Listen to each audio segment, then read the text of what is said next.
U prirodi ima dosta biljaka koje efikasno snižavaju šećer u krvi, ali koliko ih mi stvarno poznajemo?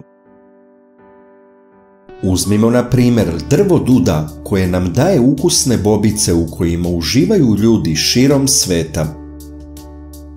Zbog svojih sastojaka ovi plodovi se smatraju super hranom. Ali to nije jedini deo duda koji nam može ponuditi zdravstvene prednosti. Već vekovima se listovi duda koriste u tradicionalnoj medicini za snižavanje šećera u krvi, a imaju i još neke zdravstvene prednosti. Ovi listovi su prilično hranjivi. Sadrže moćne sastojke kao što su antioksidansi, flavonoidi, folna kiselina, adenin, karotin, cink, kalijum, kalcijum, gvožđe, fosfor, magnezijum i vitamin C. Mladi listovi duda su jestivi nakon kuvanja, a kod nas se obično koriste za pripremu čaja. Ako imate crni dud, listove duda uberite i ostavite da se suše u senci nekoliko dana. Potom ih usitnite i možete koristiti za pripremu čaja.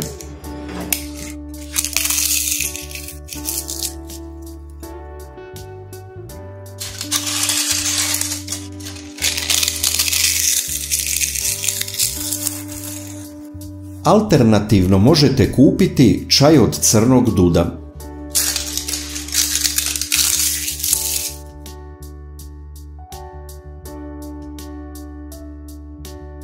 Dve kafene kašike čaja preliti sa 2 decilitra ključale vode.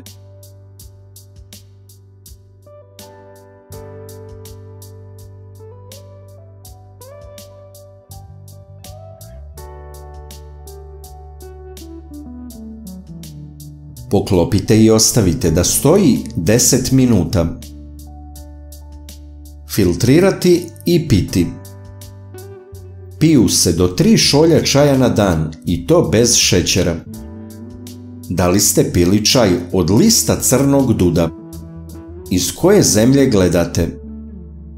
Čaj od lista crnog duda sadrži sastojke koji mogu pomoći u borbi protiv dijabetesa.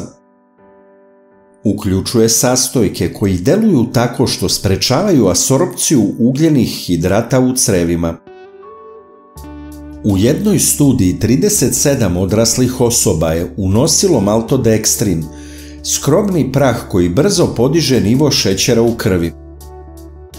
Zatim su dobili ekstrakt lista duda. Oni koji su uzimali 250 ili 500 mg ekstrakta imali su znatno niži porast šećera u krvi i nivo insulina u odnosu na placebo grupu. U tromesečnoj studiji ljudi sa dijabetesom tipa 2 koji su uzimali 1000 mg ekstrakta lista duda 3 puta dnevno uz obroke doživjeli su značajno smanjene nivoe šećera u krvi posle obroka u poređenju sa placebo grupom. U narodnoj medicini se čaj od lista duda koristi još i kao diuretik. Također, neki izvori navode da su ovi listovi korisni protiv holesterola, upala u organizmu i da promovišu zdravlje srca. Dud je poreklom iz Kine, ali danas raste i uzgaja se širom sveta. Prepoznaje se po plodovima koji izgledaju kao izdužene kupine. Listovi duda su debeli i jajasti po obodu, testerasti. Sa naličja su hrapavi i dlakavi. Listovi duda su izvor hrane za svilene bube. Razlikujemo crni dud, crveni dud i beli dud. Kod nas u narodnoj medicini se najviše koriste listovi crnog duda. Ovi listovi u sebi sadrže mlečno-beli sok koji se zove lateks.